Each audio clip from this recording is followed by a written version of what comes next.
사실 여러분들은 다 구원을 받으셨기 때문에 제가 뭐 따로 구원의 길에 대해서 설명을 드리지 않아도 뭐 로마서를 찾아보셔도 다 아실 수 있고 모든 성경 기록을 다 탐독하신 분이라 이게 필요할까 싶기도 하지만 이 시간에 주님께서 우리에게 무엇을 해주셨는지를 다시 한번 생각해보는 좋은 복된 시간이 되기를 바랍니다.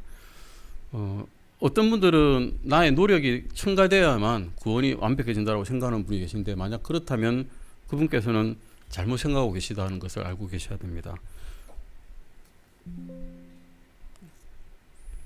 우리가 잘 알고 있는 성경 구절입니다. 로마서 6장 23절입니다.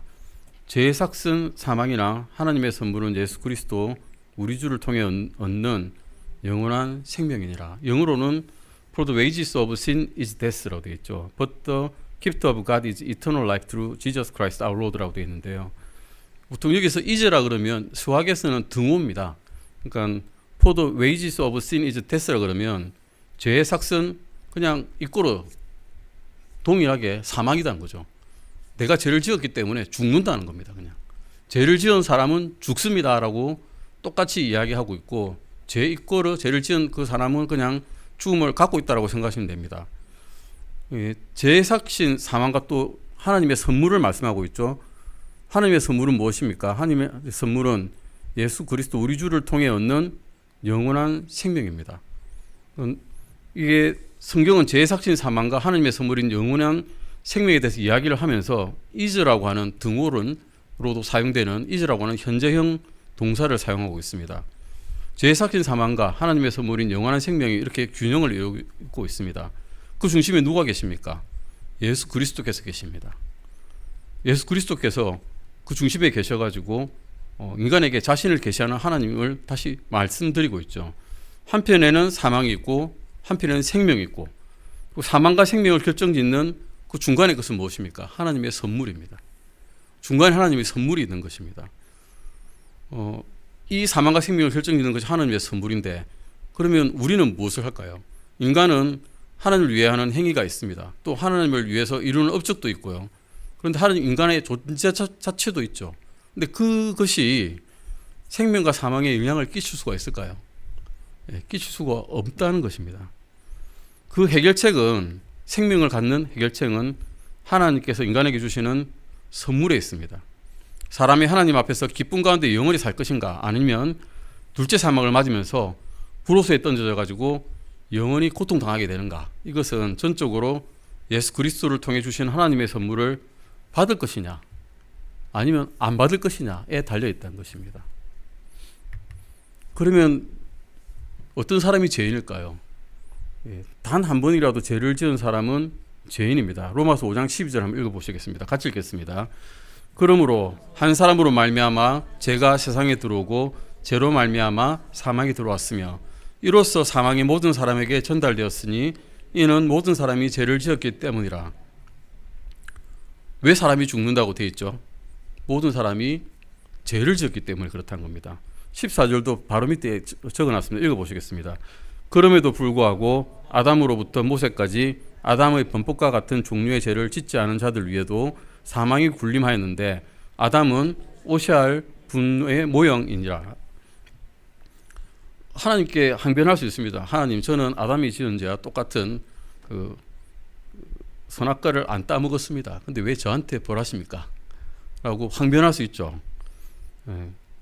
그래서 이제 항변을 합니다. 보통은 당신이 아담이 지은 동일한 죄를 지은 적이 없다, 나는 그렇게 이야기하고, 다른 사람이 지은 또 나쁜 죄도 나는 안 지었어요. 다른 사람은 뭐 훔치기도 하고 다른 나쁜 짓을 더 많이 하는데 나는 그런 죄를 안 지었더라고 항변을 합니다. 우리는 근데 사실은 조금씩이라도 다 죄를 짓고 있습니다. 우리는 서로 다 다른 죄를 짓고 있지만 모두 죄인입니다. 근데 그런데도 죄인이 아니라고 생각할 때가 있죠. 그런 이유는 다른 사람이 짓는 그런 악독한 죄는 안 지었다라고 하기 때문에 죄인이 아니라고 생각을 합니다. 다른 사람처럼 심하게 나는 죄를 짓지 않았어요 라고 이야기하는 거죠. 감옥에 계신 분한테 물어봐도 그렇게 이야기합니다. 나는 별로 큰 죄를 안 지었어요. 심지어는 나는 무죄다라고 항변하는 분도 계시죠. 근데 무죄라고 생각하는 그 기준을 보시면 다른 사람만큼 심한 죄는 안 지었기 때문에 나는 무죄라고 생각하는 경우가 더 많습니다. 하지만 종류와 정도의 차이만 있을 뿐 작은 죄나 뭐 아주 강도가 센 죄나 다 죄를 지었다는 사실 자체는 변하지 않습니다. 다른 사람이 지은 죄를 짓지 않았지만 누구든지 죄를 지은 적이 한 번이라도 있다면 그는 죄인인 것입니다. 성경 기록에 야고보서 2장 10절에 이렇게 말씀되어 있죠. 한번 읽어보실까요? 누구든지 온 율법을 지키다가 한 조목이라도 어기면 모든 것에 유죄가 되나니. 잘 지켰어요. 10계명을 잘 지켰는데 탐을 내지 말라는 그 계명에 끌려가지고 뭔가 하나를 탐을 내는 바람에 10계명을 어겼습니다. 그러면 모든 죄에 다 지은 것과 율법을 다 어긴 것과 마찬가지라고 성경에서는 말씀하고 계십니다. 그러면 기준을 한번 볼까요? 하나님의 기준은 무엇일까요? 로마서 3장 23절입니다. 모든 사람이 죄를 지어 하나님의 영광에 이르지 못하더니라고 말씀하고 있습니다. 성경은 어떤 사람이 죄를 지었다 하지 않습니다. 그냥 모든 사람이 죄를 지었다라고 이야기하고 있습니다. 구원받은 사람이나 구원받지 못한 사람이나 다 죄를 지었습니다. 사람들은 자신이 하늘나라에 가는 것이나 영원한 생명을 얻는 기준을 이제 내가 스스로 정하려고 하면 마귀와 가서 미혹을 하죠. 마귀는 하나님의 영광과 비교하지 못하게 하고 다른 사람의 죄와 비교를 하게 만듭니다. 어떤 사람들은 어떤 교회를 다닙니다. 아주 훌륭한 교회죠. 뭐 미국에 있는 그런 뭐 펜타코스트 같은 교회. 난 다니니까 난 구원받았어요. 뭐 특정한 교회에 속했으니까 나는 구원받았을 것이다라고 이야기하는 분도 있습니다. 또는 자기만 다니는 교회만이 유일한 교회이기 때문에 나만이 유일한 그리스도인이고 따라서 그 교회 다니는 사람들만 하늘나라에 갈 수 있다라고 주장하는 분도 계십니다. 이것은 자기 교회가 다른 교회보다 더 영광스럽고 더 선교를 잘하고 더 말씀을 잘 전한다고 생각하기 때문에 그런 주장을 하십니다. 하지만 성경에서는 이런 기준을 말씀한 적이 없습니다. 성경은 교회가 기준이라고 말씀한 적이 전혀 없기 때문입니다. 반면에 교회 다니는 놈들은 다 도둑놈이야 이런 사람도 있습니다. 다 위선자들이야. 그래서 난 그들 때문에 교회 안 갈 거야 라고 하는 분도 계십니다. 하지만 어쨌든 성경에서는 교회 다니는 사람이 또 그 하나님의 영광이 이르는 기준이라고 말씀하고 있지 않습니다. 성경의 기준은 로마서 3장 23절 말씀처럼 하나님의 영광이 그 기준입니다. 하나님의 영광 옆에 다른 무엇을 놓으면 그 기준에 우리가 합당한 것을 찾을 수 있을까요? 하나님의 영광의 기준에 맞는 그런 것을 우리가 내어드릴 만한 것이 없습니다. 하나님의 기준은 하나님의 영광입니다. 하나님께서는 내가 얼마나 많은 죄를 지었는지 또는 적은 죄를 지었는지에 관심이 별로 없으시고 하나님의 영광에 너희가 이르렀는지에 관심이 있으십니다. 따라서 다른 사람이 아닌 하나님의 영광과 나 자신을 비교해 보면 나는 한없이 초라한 죄인이라는 것을 알 수가 있습니다. 그런데 하나님과 인간 사이에는 죄가 있다는 것을 성경에서는 말씀하고 계십니다. 모든 사람이 죄를 지었다고 방금 말씀드렸습니다. 큰 죄일 수도 있고요. 작은 죄일 수도 있습니다. 많은 죄를 지었을 수도 있고 적은 죄를 지었을 수도 있지만 어쨌든 모든 사람은 다 죄를 지었다라고 성경은 기록하고 있고 실제로도 그렇습니다. 그러면 어떤 사람들은 어떻게 해서 하늘나라에 갈 수 있고 어떤 사람들은 지옥에 가게 될 수밖에 없었을까요? 이 질문에 답하기 위해서는 먼저 이사야서 59장을 한번 읽어보시겠습니다. 59장 1절입니다. 보라, 주의 손이 짧아져서 구원할 수 없는 것도 아니요 그분의 귀가 둔하여서 들을 수 없는 것도 아니라. 보시면 주의 손은 짧지도 않으시고 귀도 어둡지 않으십니다. 부르시면 다 구원해 주신다는 겁니다. 능력이 있으신 분이란 겁니다. 아무리 큰 죄를 지어도 아무리 많은 죄를 지은 죄인이라도 하나님께서는 능력이 있으시기 때문에 언제라도 구원할 수 있다라고 말씀하고 계십니다. 아무리 깊은 죄의 구덩이에 빠졌다 할지라도 하나님의 손이 짧아서 못 닿을 곳이 없습니다. 그러면 뭐가 문제일까요? 다음 절입니다. 같이 읽으시겠습니다. 오히려 너희 불법들이 너희와 너희 하나님 사이를 갈라놓았고 너희 죄들이 그분의 얼굴을 너희에게 숨겼으므로 그분께서 듣지 아니하시리니. 인간에게 심각한 문제가 생겼습니다. 방금 읽은 이 말씀이 바로 그 문제를 지적을 하고 있습니다. 우리에겐 하나님이 있었습니다. 아무리 심각한 죄를 지어도 구원해 주실 수 있는 분이 있었습니다. 그런데 그 사이에 인간과 하나님 사이에 죄가 가로막고 있습니다. 문제는 이것입니다. 죄란 것입니다. 인간이 어떤 행동을 하거나 어떤 말을 하거나 어떤 종교 행위를 해도 자신을 가로막고 있는 죄를 뚫고 하나님께 나아갈 수가 없다는 것입니다. 전혀 없습니다. 내가 계명을 지킨다 하더라도, 하나님의 모든 명령을 지킨다 하더라도 내가 구원받기 전에 예전에 지은 죄가 여전히 내 앞에 놓여 있습니다. 내가 그 죄를 뚫을 수 있을까요? 과거로 돌아갈 수 있을까요? 가서 그것을 되돌릴 수 있을까요? 그럴 수가 없습니다. 과거에 지은 죄 때문에 하나님과 나 사이에는 막혀버린 것입니다. 나아갈 수가 없게 된 것입니다. 인간이 이전에 한 일이나 하고 있는 일이나 앞으로 할 일을 통해서는 이미 지은 죄를 제거할 수 있는 방법이 없다는 것을 우리는 이제 알게 되었습니다. 앞으로 할 일을 통해서 자신의 상태를 바꿀 수 없다는 겁니다. 예전 것을 바꿀 수 없죠. 내가 앞으로 선행을 해도 옛날에 내가 지은 잘못을 바꿀 방법이 없습니다. 욥기는 성경에서 제일 오래된 책이라고 우리 알려져 있습니다. 욥기는 세상에서 가장 오래된 책이고 욥 또한 이 문제를 가지고 고뇌하면서 울부짖었습니다. 욥기서 9장 29절에서 이렇게 말씀하고 있습니다. 내가 사악하다면 어찌하여 헛되이 수고하리까? 내가 옛날에 사악했다면 아무리 내가 지금 애를 쓰고 몸부림쳐봐도 하나님께 나아갈 방법이 없다라고 욥은 고백하고 있습니다. 욥은 알고 있었던 것입니다. 내가 악하면 무엇을 해도 소용이 없구나 라는 것을 깨달은 것입니다. 과거에 이미 저지른 죄로 인해서 죄인이 되었다면 앞으로 무엇을 하든 간에 지은 죄를 없앨 수 있는 방법이 없구나 라는 것을 알게 된 것입니다. 이런 것을 깨달은 적이 있으시죠? 그게 구원의 첫 번째 길입니다. 깨닫는 것, 나는 가망이 없구나 라는 것을 깨닫는 것이 구원의 첫 단계입니다. 내가 앞으로 할 일을 통해서 내가 죄인이라는 이 상태를 바꿀 수 없다는 것을 알게 되는 것입니다. 다음 절 고백을 볼까요? 욥기서 9장 30절에 31절입니다. 내가 눈 녹은 물로 내 몸을 씻고 그 어느 때보다도 내 손을 깨끗이 할지라도 주께서 나를 도랑에 빠지게 하시면인데요. 잘못 뺏겼네요. 하시면 내 옷이 나를 혐오하리다. 그렇습니다. 도랑에 빠진 적이 있을 수도 있죠. 저는 어릴 때 도랑이 있는 하천에 살았기 때문에 놀다가 도랑이 잘 빠졌습니다. 그러면 들어오면 이제 집에 와서 있으면 됐죠. 하지만 나의 죄는 그렇게 할 수가 없습니다.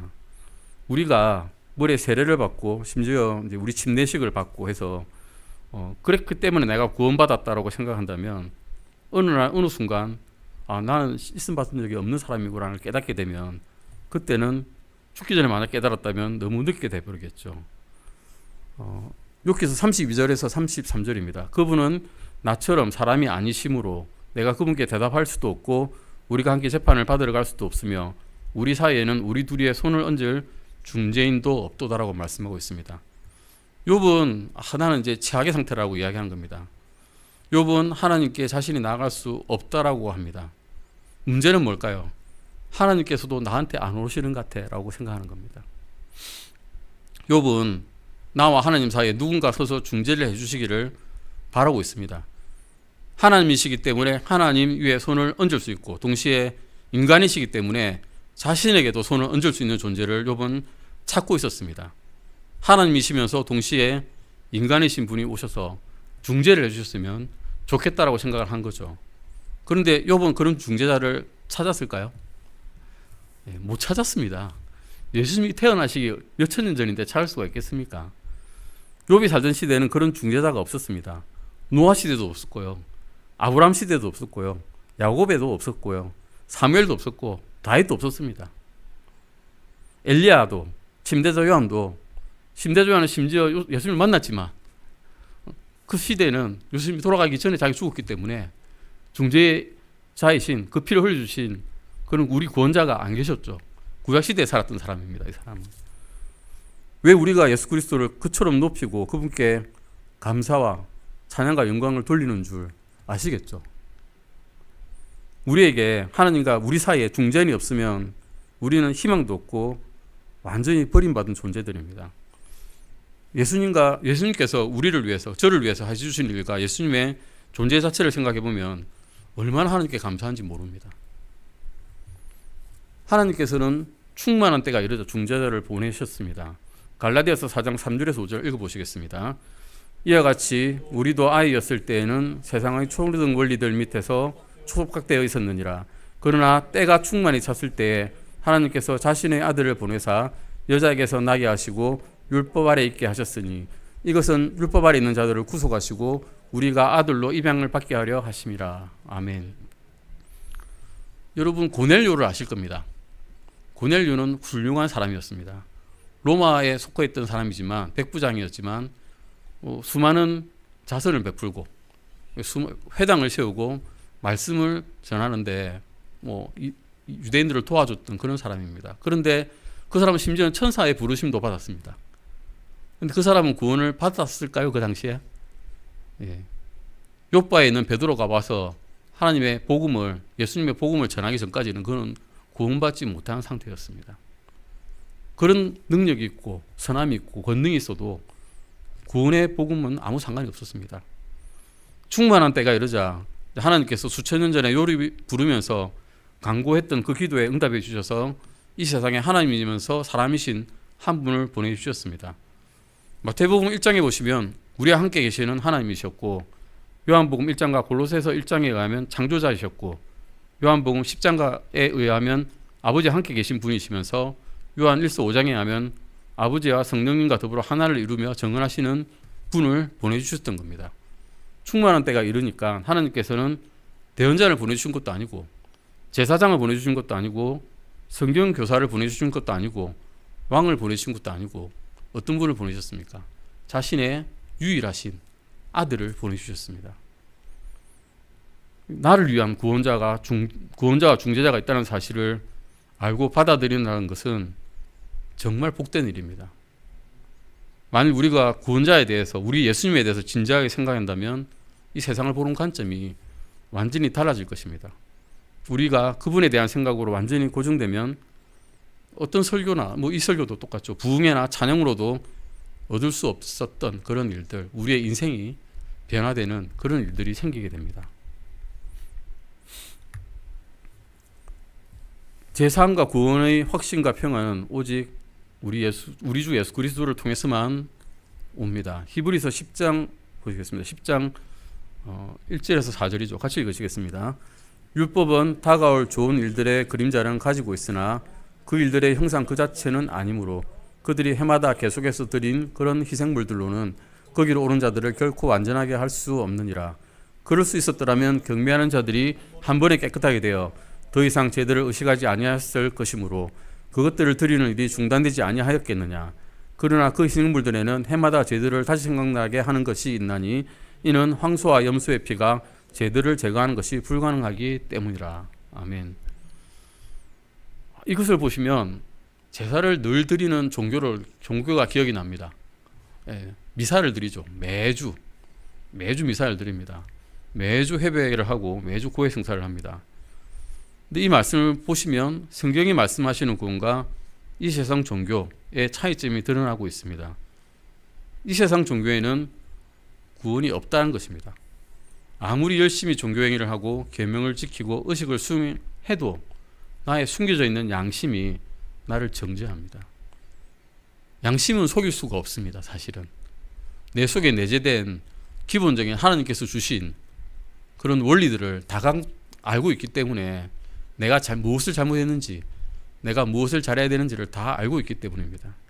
성경 말씀에서는 황소나 염소나 어린 양이나 비둘기의 피로는 이 인간 내면 깊숙이 자리 잡고 있는 죄의 본성에 아무런 영향을 줄 수 없고 붉게 물든 죄를 씻을 수 없다라고 분명히 말씀하고 있습니다. 짐승의 피나 종교행위나 인간의 선행이나 노력으로는 하나님과 화평을 누릴 수 없고 구원의 확신을 가질 수 없습니다. 그래서 유대인들은 매년 다시 똑같은 제사 행위를 드리고 종교행위를 하고 의식을 치르는 것입니다. 하지만 아무리 많은 제사를 드리고 의식을 치르더라도 죄가 제거되었다는 확신을 갖지 못한 채 무의미하게 똑같은 일만 반복을 합니다. 우리 시대에도 안타깝게도 은혜가 아닌 율법 아래 살아가는 사람들이 있습니다. 주 예수 그리스도가 아니고 선행이나 의식이나 제사를 신뢰하는 사람들은 모두 은혜가 아니고 율법 아래에서 살고 있는 사람들입니다. 그러한 것들을 통해서 내가 과연 제가 진정으로 제거되었을까 하고 알 수 있는 사람은 없습니다. 율법 아래 있으면 내 죄가 진정으로 용서되었는지 알 수 없는 이유는 내 양심이 무슨 일을 하든 간에 내 마음속에서 나를 정죄하기 때문입니다. 내가 하나님을 위해서 가진 일을 한 일을 가지고 구원의 확신을 가질 수 있을까요? 내가 오늘 이번 일주일 동안 정말 하나님께 충성을 다했어. 마음의 평안은 옵니다. 다음 주도 그렇게 할 수 있을지 자신은 없습니다. 그리고 그 중간에 무언가 잘못했다면 또 내 마음은 불안해집니다. 오직 하나님께서 우리를 위해 해주신 일을 통해서만 사실 확신을 가질 수 있습니다. 내가 한 일을 가지고는 하나님께서 만족하셨는지 내가 알 수가 없기 때문입니다. 하나님께서는 근데 우리를 위해서 해주신 일이 있죠. 이미 성경에 기록되어 있습니다. 그 일을 통해서는 확신을 가질 수 있습니다. 왜냐하면 하나님께서는 자신의 아들이 하신 일을 이미 만족하셨다라고 기록되어 있기 때문입니다. 하나님께서 만족하시며 항상 하나님을 기쁘시게 한 분을 통해서만 참된 평화와 구원의 확신을 우리는 얻을 수가 있습니다. 10절에서 한번 보시겠습니다. 이거 쭉 한번 읽어보시겠는데요. 히브리서 10장 5절에서 10절을 한번 쭉 읽어보시겠습니다. 그러므로 그분께서 세상에 들어오실 때 이르시되 희생물과 헌물은 주께서 원치 아니하시고 오히려 나를 위하여 한 몸을 예비하셨나이다. 죄로 인한 번제 헌물과 희생물은 주께서 기뻐하지 아니하시나이다. 그때 내가 말하기를 오 하나님이여 보시옵소서 내가 주의 뜻을 행하러 오나이다. 두루마리 책에 나에 대하여 기록된 것이 있나이다 하였나이다 하시느니라. 위에서 그분께서 이르시기를 희생물과 헌물과 번제 헌물과 죄로 인한 헌물은 주께서 원치 아니하시고 기뻐하지도 아니하시나이다 하셨는데 그것들은 율법에 따라 드리는 것들이라. 그 뒤에 그분께서 이르시기를 오 하나님이여 보시옵소서 내가 주의 뜻을 행하러 오나이다 하셨으니 그분께서 첫째 것을 제거하심은 둘째 것을 채우려 하심이라. 바로 이 뜻에 의해 예수 그리스도의 몸이 한 번 영원히 드려짐을 통해 우리가 거룩히 구별되었노라 라고 말씀하고 계십니다. 이 뜻, 빨간 색으로 칠해진 이 뜻은 누구의 뜻일까요? 나의 뜻도 아니고 하나님의 뜻입니다. 예수님께서는 기도를 하실 때 마태복음 26장 39절에서 나의 뜻대로 하지 마옵시고 아버지의 뜻대로 하옵소서라고 기도를 하셨습니다. 예수님께서는 자신을 위해 마련된 그 몸을 입고 이 세상에 오셔서 자신의 몸을 죽음에 내어주셨습니다. 우리를 거룩하게 하시려는 아버지의 뜻에 순종하기 위해서 예수 그리스도께서는 자신의 몸을 내어드렸습니다. 나의 죄 문제, 우리 죄 문제를 해결하기 위해 예수님께서는 한 번 영원히 드리셨습니다. 두 번 드린 게 아닙니다. 한 번 영원하게 드리셨습니다. 저의 구원은 예수 그리스도께서 십자가 위에 달려 돌아가실 때 그분의 몸을 통해 이루어진 일에 달려 있습니다. 저의 구원과 거룩하게 된가 죄로부터의 완전한 자유는 모두 저와 아무 상관없이 예수님께서 하신 일에 달렸습니다. 저와 하나님 사이를 가로막았던 저의 죄는 모두 십자가 위에 달리신 예수 그리스도의 그 죄 없는 몸 위에 놓여졌습니다. 하나님은 하늘에 계시고 인간은 땅 위에 있는데 제가 인간과 하나님 사이를 갈라 놓았습니다. 그런데 하나님께서는 이 문제를 해결하기 위해서 인간이시고 또 하나님이 대신 십자가에 달린 예수님을 보내주셔서 자신의 아들을 보내주셔서 이 죄 문제를 해결하신 겁니다. 아멘. 베드로전서 2장 24절 한번 보실까요? 읽어보시겠습니다. 친히 나무에 달려 자신의 몸으로 우리의 죄들을 지셨으니 이것은 죄들을 향해 죽은 우리가 의를 향해 살게 하려 하심이라. 그분께서 채찍에 맞음으로 너희가 고침을 받았나니. 아멘. 네, 나무에 달린 그분의 몸으로 저희 죄를 담당하셨습니다. 아까 이사야서에서 보셨듯이 욥기에서 보셨듯이 인간과 하나님을 갈라놓은 것이 있었습니다. 아까 뭐라고 했습니까? 죄였죠. 인간과 하나님은 죄 때문에 인간이 하나님께로 나아갈 수가 없었던 것입니다. 저에게는 저의 죄를 옛날에 지은 죄, 지금 짓고 있는 죄, 미래에 지을 죄를 다 담당해 주실 누군가가 필요했습니다. 죄의 삭은 뭐라고 했죠? 사망입니다. 예, 다 알고 계시네요. 죄의 삭은 사망이기 때문에 좀 비겁하지만 저를 위해서 죽어줄 누가 필요했습니다. 저에게는. 내가 죽을 수는 없지 않습니까? 비겁하지만 저를 위해서 누군가 죽어주실 누군가가 필요했습니다. 예수 그리스도께서 저를 대신해서 죽어주심으로 저와 하나님 사이를 갈라놓았던 그 죄를 다 삭제시켜 버리셨습니다. 히브리서 10장 10절 한번 읽어보시겠습니다. 바로 이 뜻에 의해 예수 그리스도의 몸이 한 번 영원히 드려짐을 통해 우리가 거룩히 구별되었노라. 몇 번 드려졌습니까? 한 번 드려졌습니다. 딱 한 번 드려졌습니다. 그리고 영원히 드려졌습니다. 여기서 우리는 구원의 확신을 받을 수 있습니다. 한 번 구원받은 사람은 영원히 구원받은 겁니다. 두 번, 세 번 받으러 다닐 필요 없습니다. 두 번, 세 번 침례받으러 다닐 필요가 없고 여러 번 다른 교회 돌아다닐 필요가 없습니다. 한 번 구원받은 사람은 그걸로 끝입니다. 예수님께서 십자가에서 한 번 죽으심으로써 우리의 모든 죄값을 치러주셨습니다. 예수님께서 이루신 구원은 영원한 구원입니다. 나 한 번 구원받았는데 다음날 내가 좀 죄를 지었습니다. 구원 잃어버린 것 같아. 이렇게 생각하실 필요가 없습니다. 왜냐하면 우리가 받은 구원은 영원한 구원이기 때문입니다. 구원받고 난 다음에도 사실 우리 죄의 본성이 남아 있습니다. 우리는 죄가 있고 또 죄들인 죄의 본성을 통해서 자꾸 짓게 되는 죄들이 분명히 남아 있습니다.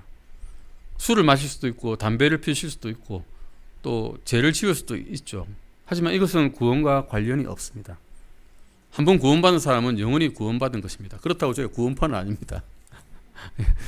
한번 구원받아서 마음껏 죄를 지어야지, 영원히 죄를 지어야지, 이런 사람들은 아니죠. 우리는 우리의 죄를 위해서 죽으신 그 예수 그리스도를 생각할 때 감히 함부로 죄를 지을 수 있는 용기가 있는 사람들은 아무도 없을 것입니다. 하지만 어쩔 수 없는 본성 때문에 짓는 죄들이 있고 모르게 짓는 죄들이 있기 때문에 어쩔 수 없이 우리는 죄인이죠.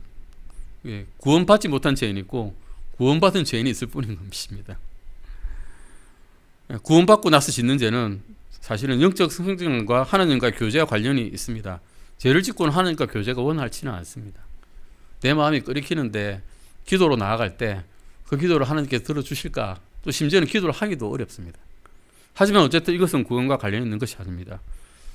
누가 구원을 받았나 안 받았나 이것은 그 사람의 행위와 관련 있는 것이 아니라 그 사람이 진심으로 예수 그리스도께서 나를 위해서 해주신 일을 믿고 그분을 받아들였는지와 관련이 있습니다.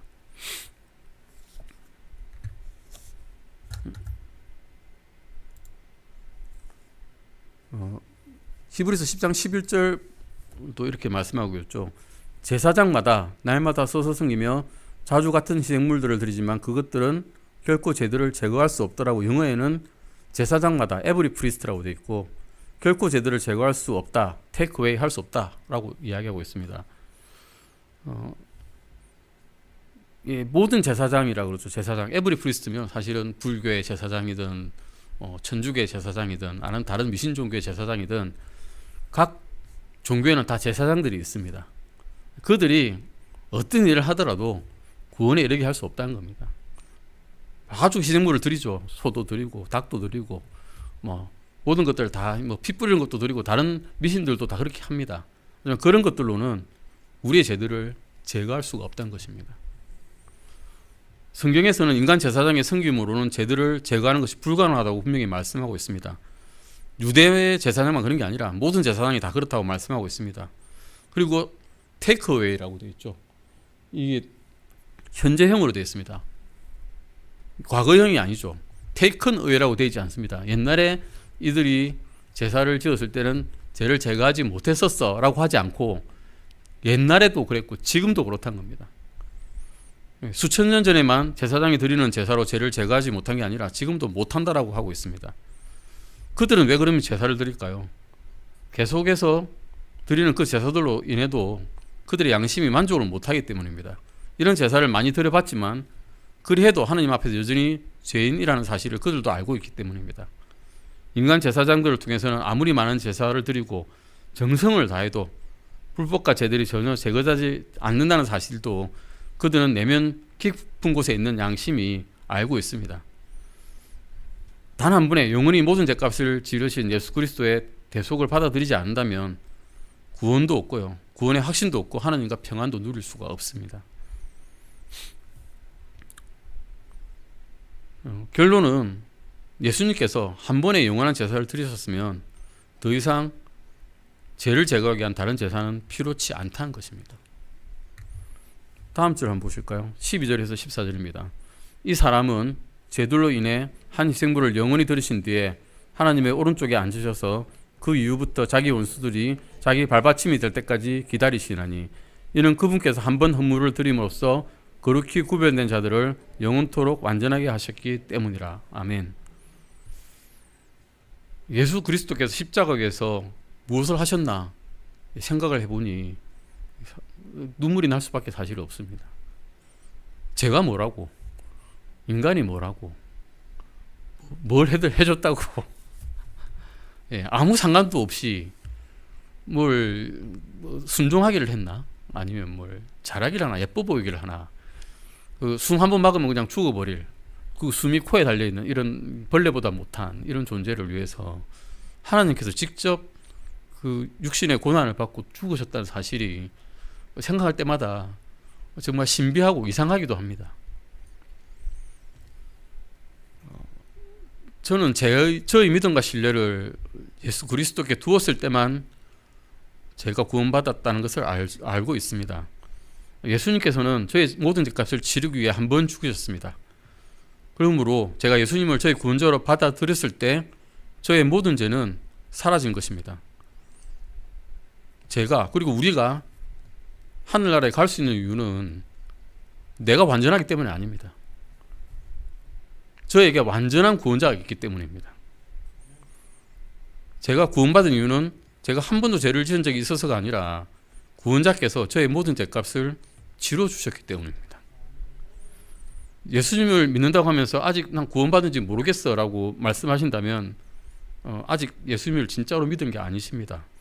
왜냐하면 예수님을 믿은 사람은 자신이 구원을 이루려고 하지도 않고 예수님께서 이미 다 이루어진 구원을 감사함으로 받을 뿐이기 때문입니다. 구원은 예수님과 우리가 함께 이루어가지 않습니다.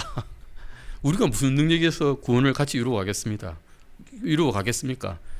만일 예수님과 우리가 함께 구원을 이루어간다면 우리는 구원을 완전히 망쳐버릴 것입니다. 우리는 능력이 없거든요. 아무도 구원할 수 없는 엉터리 구원이 되어버립니다. 예수님이 이루신 그 구원에 내 행위를 더해야 한다고 생각하는 사람은 구원을 의심해 보셔야 됩니다. 예수님께서 이루신 구원에는 아무것도 더할 것이 없습니다. 그냥 감사함으로 이것을 받아들이시만 하면 됩니다. 이렇게 쉬운 구원입니다. 구원은 너무 쉬운 것이죠. 너무 쉬워서 의심할 수밖에 없는 것이죠. 사실은 예수 그리스도께서 십자가에서 하신 일은 저의 혼을 구원하기 위해 충분합니다. 저는 거기에 아무것도 더할 것도 없고 더할 능력도 없습니다. 만일 예수 그리스도께서 십자가에서 하신 일로 제가 구원받을 수 없다면, 예수님께서 하신 일이 부족하다면 저는 평생을 걸려도 구원받지 못할 것입니다. 생각해 보십시오. 하나님의 아들께서 피를 흘리고 값을 치르신 것에 제가 무엇을 더할 수 있겠습니까? 아무것도 할 수가 없습니다. 구원의 행위가 필요하다고 하는 사람이 있습니다. 물론 행위는 드러내 나타나 보일 수 있습니다. 구원을 받았기 때문에 드러내 행할 수는 있습니다. 그 구원을 드러내 행하는 거죠. 드러내는 것입니다. 하지만 그 행위를 함으로써 내가 구원을 받을 수 있겠습니까? 그럴 수 없습니다. 성경에서는 저희 모든 죄가 제거되었다고 말씀하고 있습니다. 예수 그리스도로 인해 저는 하나님의 눈앞에서 완전해졌습니다. 예수님께서 십자가에서 하신 그 일은 바로 우리를 위해서 하신 일입니다. 예수님께서는 구원을 다 이루셨다는 겁니다. 같이 읽어보시겠습니다. 이 일들 뒤에 예수님께서, 요한복음입니다, 모든 일이 이루어졌음을 아시고 성경 기록이 성취되도록 하기 위해 이르시되 내가 목마르다 하시니 마침 거기에 식초가 가득 담긴 그릇이 놓여 있으므로 그들이 해면을 식초로 적신 뒤 우슬초에 달아 그분의 입에 대니라. 그러므로 예수님께서 식초를 받으신 뒤에 이르시되 다 이루었다 하시고 머리를 숙이시며 숨을 거두시니라. 예수님께서는 다 이루신 겁니다.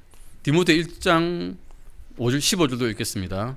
이것은 신실한 말이요 전적으로 받아들이기에 합당한 말이니 곧 그리스도 예수님께서 죄인들을 구원하시려고 세상에 오셨다는 말이로다. 내가 죄인들 중에 우두머리니라.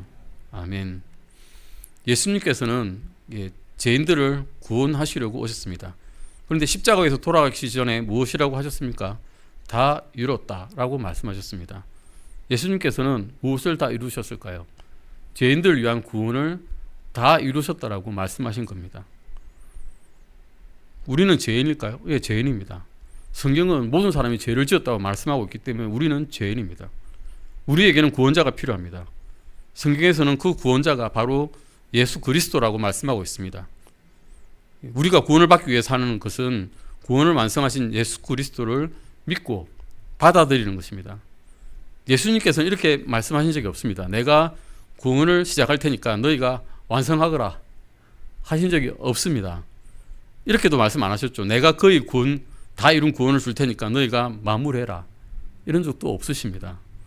예수님께서는 십자가에 매달려 죽으시면서 다 이뤘다라고 말씀하셨고 성경 기록에 남아 있습니다. 예수님께서는 우리가 아무런 의심 없이 주님께서 하신 일들을 받아들이기를 원하십니다. 예수님을 믿는 것 외에는 구원받기 위해 우리가 무엇인가 하려면 그것은 모두 예수님을 거절하는 것입니다. 예수님을 믿지 않고 다른 방법을 통해 구원받으려거나 또는 예수님을 믿으면서 자신의 행위도 있어야 된다고 생각한다면 그것은 성경의 구원과는 많이 동떨어진 생각입니다. 그러면 성경이 말씀하시는 복음이 뭘까요? 아주 단순합니다. 이것입니다. 같이 읽어보시겠습니다. 고린도전서 15장 1절에서 4절입니다.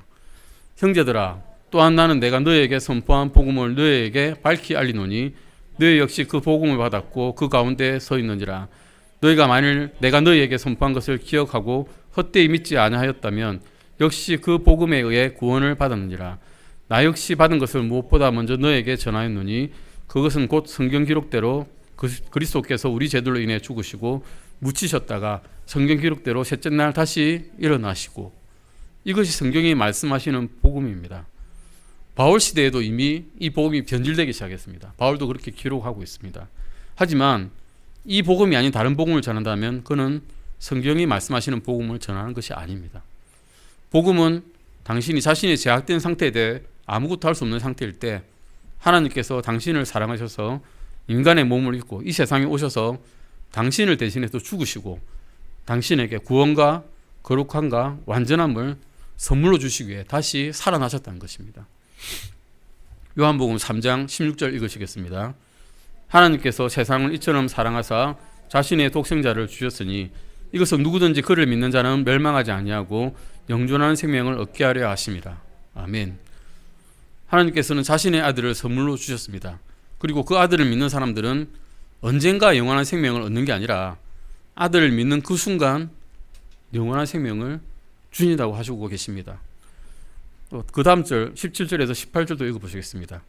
하나님께서 자신의 아들을 세상에 보내신 것은 세상을 정죄하려 하심이 아니요 그를 통해 세상을 구원하려 하심이라. 그를 믿는 자는 정죄를 받지 아니하나 믿지 아니하는 자는 하나님의 독생자의 이름을 믿지 아니하였으므로 이미 정죄를 받았느니라. 자신이 구원받은 사실을 어떻게 알 수 있을까요?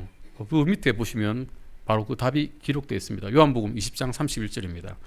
이것들을 내가 기록함은 예수님께서 하나님의 아들 그리스도심을 너희가 믿게 하려 하며 또 믿고 그분의 이름을 통해 생명을 얻게 하려 함이라라고 말씀하고 있습니다. 자기가 구원받았는지 확인할 수 있는 간단한 방법이 있습니다. 예수 그리스도께서 십자가에서 이루신 일이 나를 위한 것이라고 온전히 전적으로 진짜로 믿는지를 자문해 보시면 됩니다. 예수 그리스도 외에 다른 방법으로는 구원받을 수 없다고 믿는지 나 자신에게 물어보시면 됩니다. 구원받은 사람은 예수 그리스도 외에 다른 방법으로는 결코 구원받을 수 없다라고 믿습니다. 예수님을 믿긴 하지만 다른 방법으로 구원받을 수 있다거나 또는 예수님께서 하신 일과 자신의 행위를 통해서 구원받을 수 있다고 생각하면 그 사람은 구원을 다시 생각해 보셔야 됩니다. 구원받기 위해 사람이 무언가 해야 된다고 생각하는 사람이 있다면 그 사람은 구원을 다시 점검해 보셔야 됩니다. 인간이 무엇인가를 생각하거나 말하거나 행동하거나 또는 무엇인가를 이룸으로 인해서 구원받을 수 있도록 하나님께서 자신의 아들을 이 세상에 보내서 십자가 위에 끔찍하게 죽도록 보내시지는 않으셨을 것입니다. 스스로 우리는 구원할 수 없음을 깨닫고 혼의 구원을 위해서 예수 그리스도를 개인적인 구원자로 받아들이시기 바랍니다. 아멘. 지구가 많이 뜨거워졌죠. 세상이 지금 천재지변이 엄청납니다. 그래서 원유값도 상승되고 자원도 고갈되고 환경오염도 있습니다. 이게 문제라고 생각하는 분도 있습니다. 그것 외에도 내 계산은 왜 이렇게 복잡해? 나는 왜 이렇게 못 살아? 하는 분도 있습니다. 구원받았다고 하시면서도 이런 사회적인 문제와 개인적인 문제로 우리는 불평을 하곤 합니다. 하지만 우리가 구원을 받았다면 우리 안에 무엇이 있는지를 생각해 보시면 됩니다. 우리 안에는 그리스도 안에, 예수 그리스도 안에서 하나님의 영광에 이르렀습니다. 구원받은 사람들은 하나님의 영광을 가지고 있고 영원한 생명과 하나님의 사랑을 가지고 있습니다. 이 구원받았다는 이 사실 하나만으로 이 세상에 있는 모든 사람들이 불평을 하더라도 우리는 기뻐할 만한 충분한 이유가 있습니다. 예수 그리스도를 개인적으로 아는 사람은 이 세상에서 가장 행복한 사람입니다. 아멘. 예수님께서 우리에게 안에 계시고 또 우리가 예수님에 대해서 온전히 알게 된다면 우전 우주에서 이 우주를 운행하시는 가장 놀라우신 분이 내 안에, 우리 안에 있다는 것을 깨닫게 될 것입니다. 오늘 이 말씀을 통해서 모든 우리가 또 다른 구원을 받을 모든 사람들이 이 사실을 전파하고 또 깨닫게 되기를 바랍니다. 아멘. 기도하시고 마치겠습니다.